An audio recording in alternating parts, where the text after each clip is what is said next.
महंगाई की है जो 3.5 साल में नहीं हुई।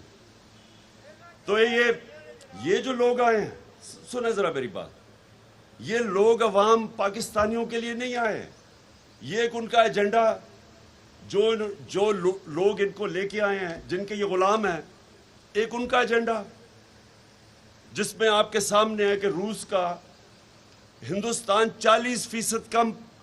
तेल खरीद रही है रूस से, अमेरिका का अलायंस में है, और पाकिस्तान ये उनके अमेरिका के गुलाम, इनकी जुर्रत नहीं है कि जो हमने शुरू बात की थी रूस से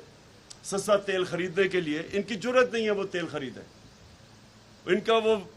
फाइनेंस मिनिस्टर कहता है जी रूस हमें आके बताए कि कितना तेल देगा। जरूरत हमें तेल की है सस्ते, और कह रहा है कि रूस हमें आके बताए कि जी तेल देंगे, क्योंकि डर लगा हुआ है अमेरिकनों से कि वो इनको